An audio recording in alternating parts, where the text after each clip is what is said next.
Assalamualaikum warahmatullahi wabarakatuh. Perkenalkan, saya Fiata Anissa Nur Hidayati, dosen program studi manajemen industri jasa makanan dan gizi, Sekolah Vokasi IPB.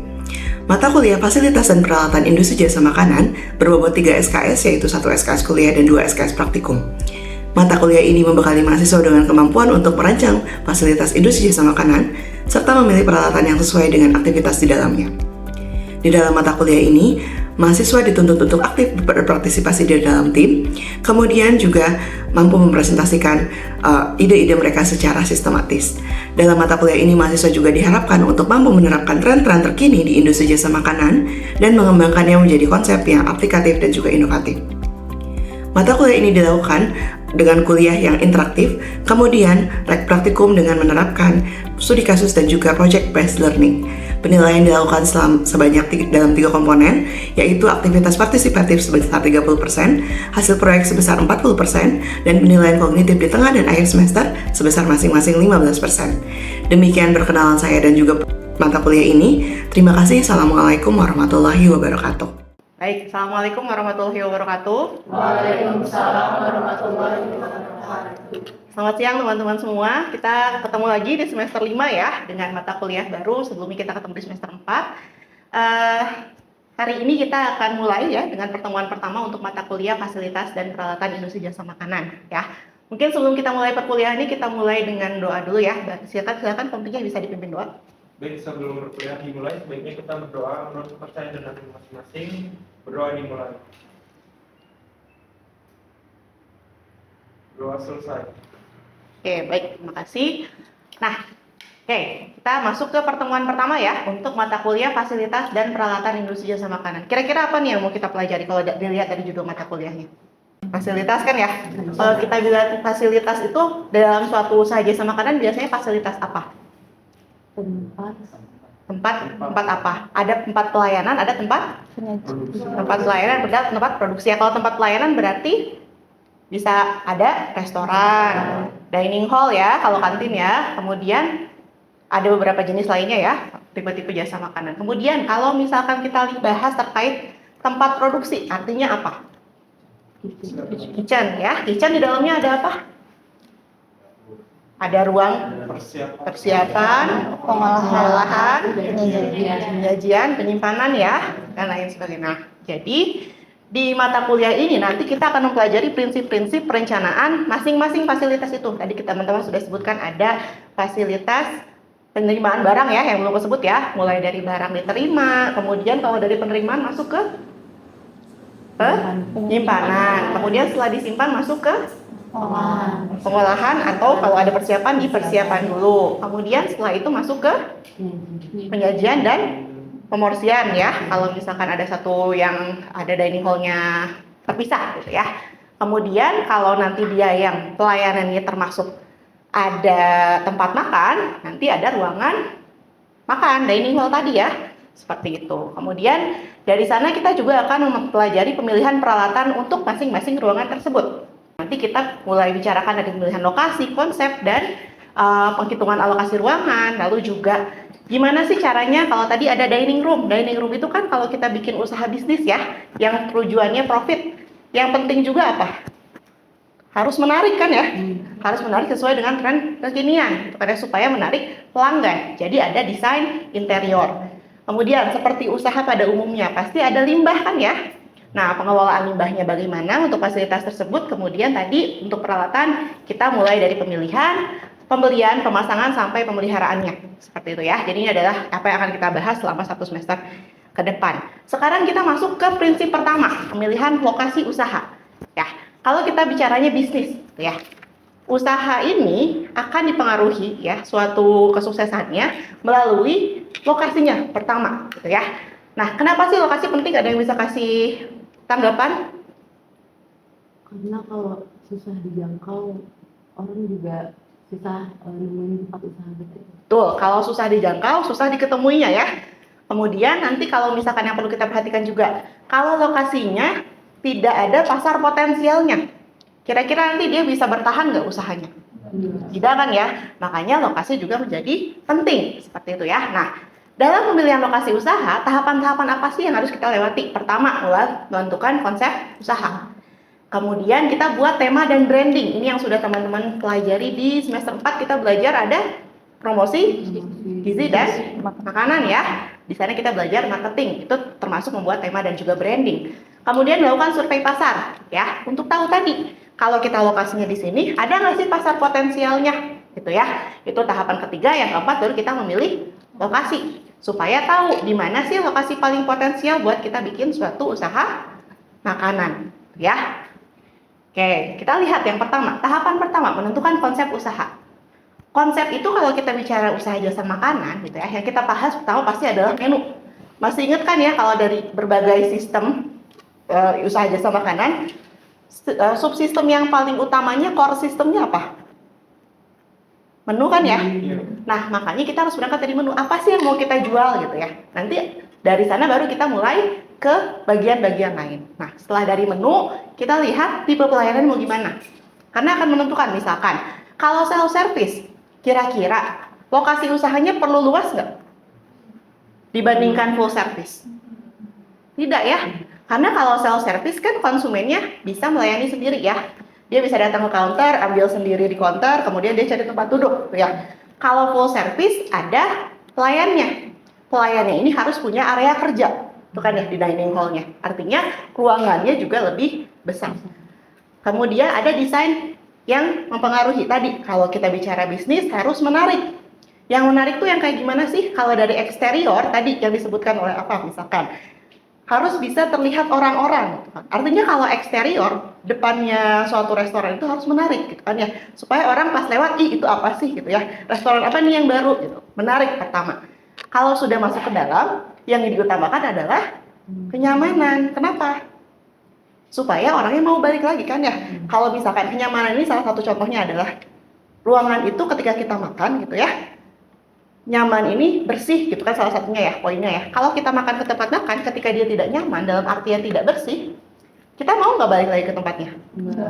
Tidak ya. Makanya ini akan menjadi satu poin penting. Kemudian kita tentukan keunikannya apa, diferensiasi produk kita apa ya. Kalau saya mau jualan menu kopi gitu kan ya, itu kan sangat umum. Kopi apa yang saya tawarkan menarik supaya bisa menjadi nilai jual seperti itu ya. Itu adalah tahapan terakhir dalam menentukan konsep usaha. Nah sekarang konsep ini biasanya kita bagi ke dalam beberapa jenis restoran. Ini teman-teman sudah pelajari ya. Coba kalau fine dining restoran contohnya apa?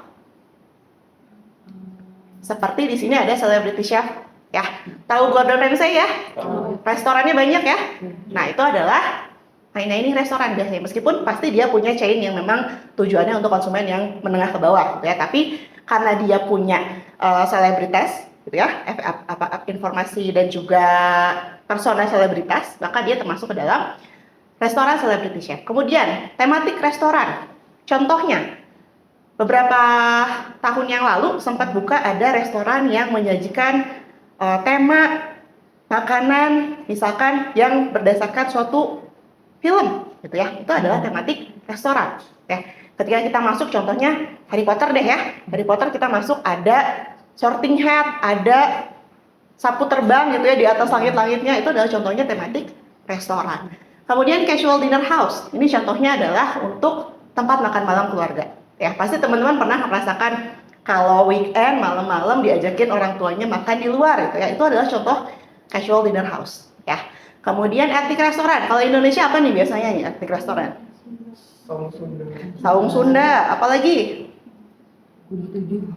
Makanan Padang paling banyak ya di Indonesia ya. Nah, itu contohnya etnik restoran, membawa identitas suatu etnik gitu ya. Kemudian ada family restoran. Cirinya apa kalau ada family restoran? Biasanya di dalam family restoran ada apa? Ada playground ya, paling gampang supaya bisa ramah anak-anak gitu ya. Kemudian ada fast casual. Dari nama artinya berarti restorannya dia menyajikan makanan cepat saji. Bedanya apa sama quick service? Kalau quick service ini yang sering kita sebut dengan nama fast food ya. Kalau fast casual dia konsepnya seperti fast food tapi menunya lebih bervariasi gitu ya. Seperti jadi dia memang cepat saji tetapi lebih ekstensif dibandingkan fast food yang kita ketahui brandnya, chainnya banyak gitu ya. Itu adalah contoh-contoh tipe konsep utama restoran. Dari situ kita berangkat membuat tema dan branding. Apa sih bedanya konsep, tema sama branding? Ya, di sini kita lihat konsep itu adalah ide general. Tadi ada 6 kelompok kan ya, teman-teman mau apa gitu ya, usahanya gitu ya. Kemudian dari sana kita buat aktualisasi ide. Tadi misalkan kita mau bikin kafe nih, kafe itu termasuk fast casual gitu ya. Fast casualnya ini aktualisasinya bagaimana gitu kan? Apakah mau kafe yang letaknya di daerah perkantoran atau di daerah sekolah atau di mana, itu adalah aktualisasinya. Dari sana kita berangkat ke branding. Branding ini kalau kita kita balik lagi ke promosi atau ke marketing, kita bisa lihat misalkan ada logo, signage, kartu menu, seragam karyawan, nama, ini biasanya ada di mana nih? Dibahas di mana? Di marketing mix ya, di marketing mix, di bauran pemasaran gitu ya. Itu adalah tempat di mana kita menjadikan ide-ide yang kita buat dalam tema ke dalam bentuk-bentuk dari identitas restorannya. Gitu ya. Nah, sekarang kita lihat ada contoh di sini. Kira-kira kalau dari gambar ini, konsepnya apa sih restorannya? Etnik. Tapi di sini ada playground. Etnik apa family? Kalau dari secara keseluruhan interior dan eksterior, ini adalah etnik ya. Tapi pendekatannya, temanya dibuat yang ramah keluarga. Karena target pasarnya siapa kalau restoran kayak gini? Keluarga. Jadi dibuat ramah keluarga. Tapi secara identitas dia adalah etnik restoran. Tadi makanya kenapa ada konsep, ada tema, ada branding gitu ya. Dari tema itu bisa misalkan ini sebenarnya konsepnya etnik restoran. Tapi kita mau aktualisasikan dia menjadi restoran etnik yang ramah keluarga. Maka keluarlah branding seperti ini. Ada playground, menu-menunya juga pasti ada menu anak-anak, seperti itu ya. Secara umum ini adalah contoh perbedaan dari konsep. Terus apa tadi setelah konsep? Tema, kemudian terakhir branding ya. Kalau brandingnya di sini apa nih? Kalau kita lihat dari segi fasilitas, bentuk atapnya kan ya, bentuk desain interiornya gitu kan ya. Kalau Sunda kan bambu-bambuan gitu ya. Nah sama, ini ditranslasikan ke dalam eksterior dan juga interior dari restoran tersebut, gitu ya. Sampai di sini bisa dipahami? Oke, saya lanjutkan ya. Nah, ketika kita mengembangkan konsep, tadi dikembangkan menjadi apa? Tema ya. Temanya ini biasanya ada 5 yang akan kita kembangkan. Pertama, menunya apa, marketnya siapa, money-nya bagaimana pengelolaannya, manajemennya siapa, kemudian eksekusinya bagaimana. Kita lihat di belakang apa saja yang masuk ke dalamnya ya. Pertama, menu. Kalau tadi kita ambil contoh kasus restoran Sunda tadi, menunya berarti kira-kira apa nih? Masakan Sunda pasti ya. Kemudian kalau tadi ada mau anak-anak, berarti harus ada menu yang bisa dimakan oleh anak-anak. Kita berangkat dari sana. Kemudian target pasarnya siapa nih tadi kalau restoran tadi? Keluarga. Kemudian kalau etnik restoran nilai tambahnya apa? Dia khas kan ya. Artinya dia bisa menarik turis ya. Gitu. Jadi target pasarnya pertama keluarga, 2 turis ya. Manajemen, siapa yang akan jadi manajer? Apakah ownernya langsung? Apakah nanti owner akan mendelegasikan kepada manajer? Dan seterusnya. Nanti manajer bawahnya ada siapa? Kepala dapur apakah di bawah manajer langsung atau dia punya kewenangan sendiri? Itu adalah manajemen. Money ini adalah biaya perencanaan, mulai dari perencanaan konsep sampai akhir nanti dia grand opening gitu ya. Bagaimana perencanaan biayanya, anggarannya. Kemudian eksekusinya, metode produksi. Tadi kalau saya mau bikin misalkan menunya nasi liwet gitu kan, kalau Sunda nasi liwet nih. Metode produksinya mau gimana? Mau beneran kuali satu-satu dibuat berdasarkan order? Atau misalkan half proses, setengah jadi, kemudian nanti ketika ada order dimatangkan, diberikan kepada konsumen. Kan ya, itu adalah metode eksekusi. Ya, termasuk sistem kontrolnya bagaimana, pegawainya berapa orang, itu ada di metode eksekusi. 5 poin ini adalah yang perlu ada kita bicarakan pada saat mengembangkan tema ya. Nanti baru ke branding. Nah, selanjutnya yang penting juga adalah melakukan survei pasar. Kenapa sih penting? Supaya kita tahu apakah usaha kita ini layak dibuka atau tidak ya. Kelayakan di sini kita lihat ada 2 ya, berdasarkan kelayakan pasar, kedua kelayakan finansial ya.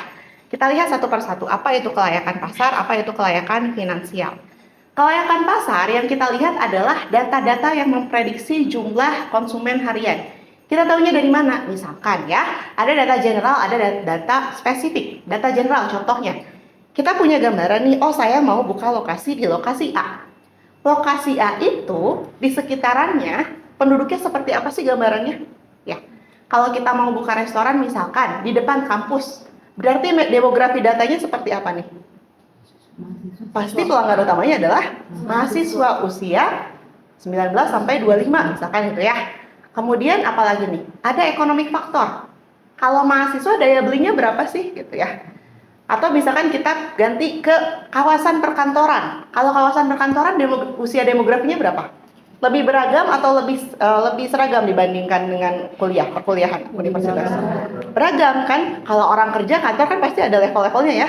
Mulai dari yang baru masuk kantor sampai level direksi gitu kan, itu beda-beda. Daya belinya juga beda-beda. Nah, kita harus menyasar data-data itu. Kemudian selanjutnya, dari lokasi tersebut, yang faktor-faktor spesifik lainnya, misalkan daerah tersebut banyak dilewatin nggak sih sama kendaraan? Ya, angkutan umum yang lewat apa aja gitu. Itu juga mempengaruhi. Proximity to demand generator itu artinya adalah kedekatan lokasi yang kita tuju dengan tadi tempat-tempat yang bisa memberikan konsumen. Contohnya universitas pasti ya, sekolah, kemudian kantor, apalagi rumah sakit, tempat wisata, itu kan pasti menjadi income generator ya. Banyak orang yang datang ke sana untuk beraktivitas, pasti butuh makan. Nah, itu adalah data spesifik kedua. Data spesifik ketiga yang perlu kita tahu, competitive analysis, berarti kita harus analisis apa? Pesaing, ya. Pesaing. Biasanya kita lihat dalam radius berapa kilometer? Bisa 2 sampai 8 kilometer, ya. Jadi kita lihat di jarak radius segitu dari titik pusatnya tempat yang akan kita buka, kompetitor yang sama itu berapa sih? Kalau tadi saya mau bikinnya restoran Sunda, apakah saya perlu lihat semua jenis restoran? Tidak ya, kita hanya perlu lihat yang mungkin akan sama dengan kita, yang target pasarnya juga sama. Ya, itu adalah analisis kompetitif. Kemudian dari sana kita bisa buat sales projection. Ya, dari mana? Dari kira-kira dalam satu hari kita bisa melayani berapa konsumen. Jadi itu ya. Jadi untuk memprediksi jumlah konsumen harian ini, kita bisa lihat dari pertama ada lokasi tempatnya di mana, sosiodemografisnya seperti apa, kemudian juga pesaingnya bagaimana. Selanjutnya, sales projection ini kita lihat dari jumlah konsumen yang bisa kita layani satu hari dikalikan dengan rata-rata harga menu kita. Dari situ kita bisa lihat sales projection. Ya, perlu diingat bahwa pasti akan selalu ada kompetitor ya. Jadi nanti kalau ada kompetitor pasti sales projection kita harus dikurangi dari jumlah sales yang mungkin akan diambil oleh kompetitor. Sales projection buat apa sih? Tadi selain kelayakan usaha ada kelayakan finansial ya. Finansial ini kita hitung dari sales projection ya. Kalau sales finansial, kemungkinan kelayakan finansial kita lihat dari BEP ya.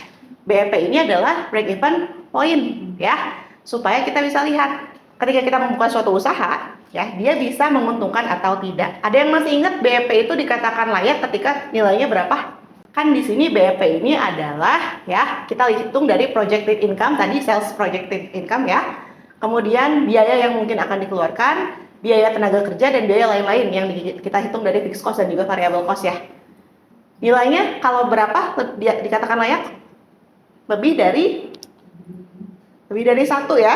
Jadi kalau BEP-nya lebih dari 1, artinya jumlah yang dihasilkan, revenue-nya bisa menutupi semua expenses-nya ya. Jadi itu yang kita namakan dengan kelayakan finansial ya. Kalau ini udah lolos baru bisa kita masuk ke tahapan selanjutnya. Tahapan keempat ada yang masih ingat apa? Pemilihan lokasi ya. Jadi lokasi yang dipilih ini akan sangat berpengaruh kepada apa? Di sini ada kita sudah rangkumkan 8 poin. Pertama, siapa yang akan datang ke lokasi kalian? Oke ya. Tadi kalau kita buka usahanya di daerah sekolah, yang akan datang kemungkinan siapa? Sekolah. Pertama mungkin anak sekolah. Kedua mungkin orang tuanya yang menunggu anaknya sekolah. Itu kan ya? Seperti itu. Kemudian biaya konstruksi dan remodeling. Kalau kita sewa suatu gedung yang butuh rekonstruksi banyak, itu akan menjadi faktor tambahan. Atau kalau misalnya kita sewa di dalam mall dengan sewa bangunan sendiri, perbedaannya juga mungkin ada. Itu ya. Itu yang perlu kita perhatikan. Kemudian biaya investasi yang bisa kita ajukan dan bisa kita terima itu juga sangat mempengaruhi. Peraturan pembukaan usaha daerah tadi ya yang sudah kita bahas ya. Kemudian ketersediaan pekerja ada nggak di daerah itu. Aksesibilitas dan ketersediaan lahan parkir ini akan menjadi penting terutama kalau misalkan restorannya untuk siapa kira-kira?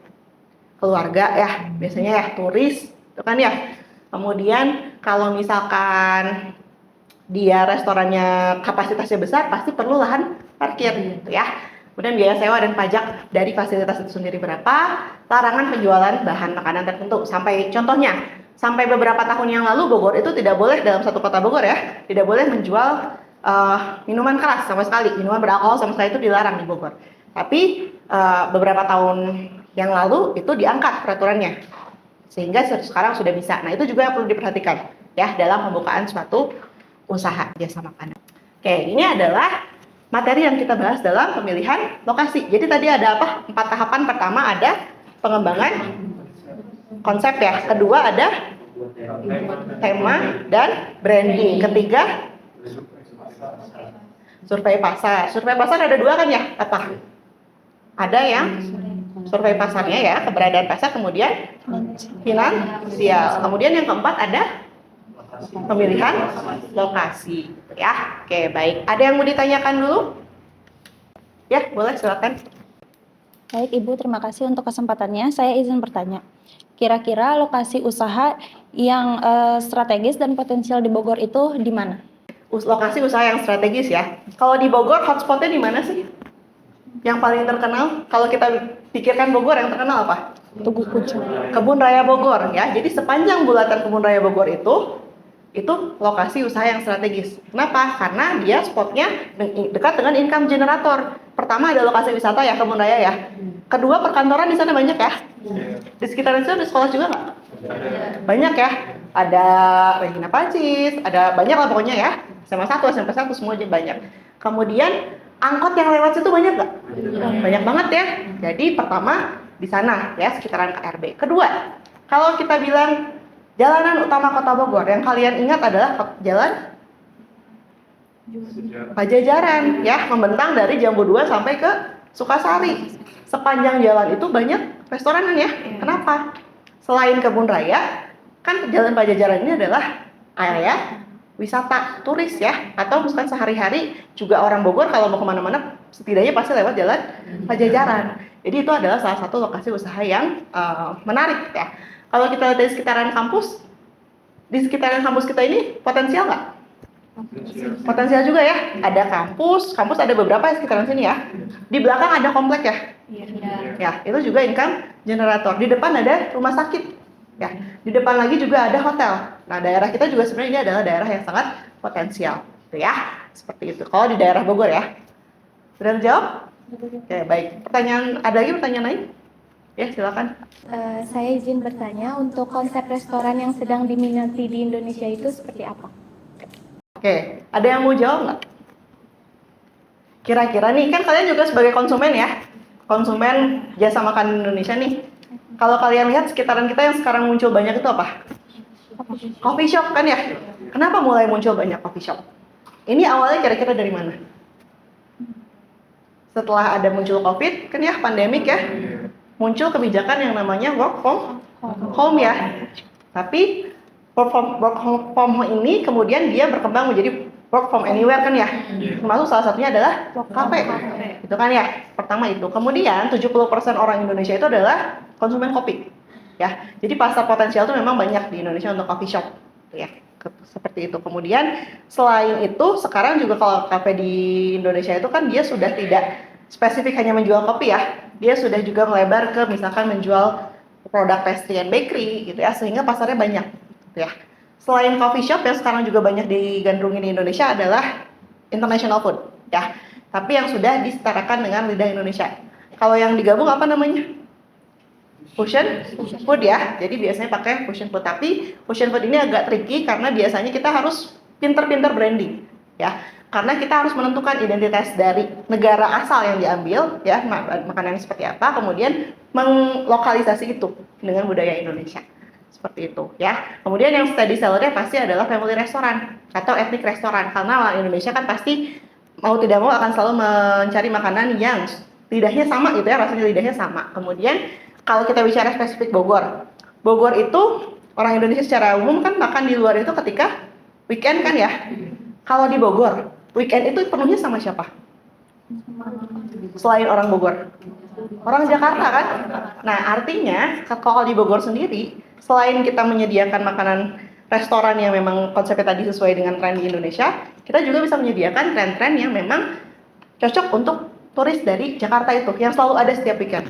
Ya, tadi etnik restoran gitu kan. Kalau teman-teman perhatikan di wilayah yang agak jauh, misalkan ke arah Taman Sari ya, atau ke arah Ciapus, itu banyak restoran-restoran Sunda yang sangat otentik. Kenapa? Karena banyak orang Jakarta yang datang setiap weekend cuman mau makan nasi liwet di Bogor. Itu juga jadi pasar sendiri. Gitu ya. Sudah bisa menjawab? Sudah Ibu, terima kasih. Oke, baik, terima kasih. Nah, ini tadi ya referensi dari semua materi di depan. Selain dari ini, teman-teman juga bisa mencek referensi-referensi yang ada di internet ya. Kalau kita mau sampai pasar, pasti kita butuh data banyak dari internet. Selanjutnya, ini nanti teman-teman akan saya berikan tugas ya, nanti akan untuk memahami lebih dalam apa yang sudah kita diskusikan hari ini. Pertama, nanti teman-teman akan ada 6 kelompok ya, dibagi menjadi 6 kelompok, silakan membentuk grupnya masing-masing. Tadi kan kita ada 6 konsep restoran ya. Nanti silakan 6 kelompok itu membagi menjadi 6 konsep tersebut ya. Kelompok 1 ini adalah fine dining, kelompok 2 tematik restoran atau cafe, kelompok 3 etnik restoran, kelompok 4 family restoran, kelompok 5 fast casual, kemudian quick service restoran adalah kelompok 6 ya. Nanti apa sih yang harus dibahas? Tadi kan ada 4 tahapan ya. Nah, 4 tahapan ini juga teman-teman diskusikan. Untuk masing-masing konsep ini, bagaimana sih kira-kira pengembangannya gitu ya. Mulai dari konsep usaha, branding dan temanya bagaimana, konsep konsumen dan pasarnya bagaimana untuk masing-masing tipe restoran, kemudian buat kesimpulan apakah lokasi usahanya sudah ideal atau belum. Jadi nanti teman-teman silakan cari dari beberapa kelompok ini gitu ya, contoh dari salah satunya saja, kalian buat studi kasus. Contohnya ini ada steakhouse misalkan. Di Bogor steakhouse yang terkenal apa? Kalian coba analisis dari segi konsep, branding, tema, kemudian kelayakan usaha dan juga lokasinya apakah sudah tepat atau belum. Itu ya. Apakah sudah bisa dipahami tugasnya? Sudah. Oke, baik. Terima kasih.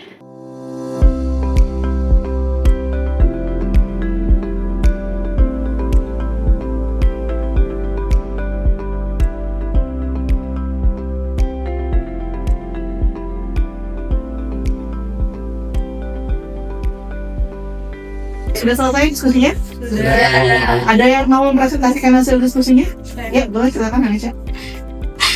Baik, sebelumnya saya akan membacakan tentang hasil diskusi dari kami.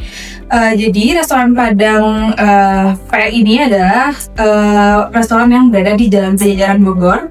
Ini merupakan restoran fast casual restoran premium di Bogor, mengusung tema masakan Minang otentik dengan menu variatif seperti rendang, dendeng, dan gulai disajikan ala hidang dalam suasana modern.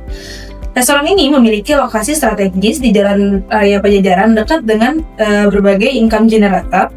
Restoran ini menargetkan konsumen kelas menengah ke atas, keluarga, dan pecinta kuliner khas. Dengan branding yang kuat dan desain interior yang menarik, restoran ini mampu bersaing dengan kompetitor restoran Padang lain di Jalan Pajajaran. Lokasinya dinilai sangat ideal karena mendukung konsep usaha dan menjangkau pasar sasaran secara efektif. Baik, ada yang mau menanggapi tadi apa yang sudah disampaikan oleh Anisha? Saya Ya, silakan. berdasarkan yang disampaikan Hanesha tadi itu sudah sesuai dengan materi perkuliahan kita pada minggu ini, yaitu yang pertama menentukan konsep usaha, yang kedua tema dan gaya branding, yang ketiga melakukan survei pasar, dan yang terakhir menentukan lokasi. Oke, baik. Terima kasih. Mungkin saya akhiri ya pertemuan kita pada siang hari ini. Terima kasih atas perhatian dan juga partisipasi dari teman-teman. Kita ketemu lagi minggu depan. Saya tutup. Assalamualaikum warahmatullahi wabarakatuh. Waalaikumsalam warahmatullahi wabarakatuh.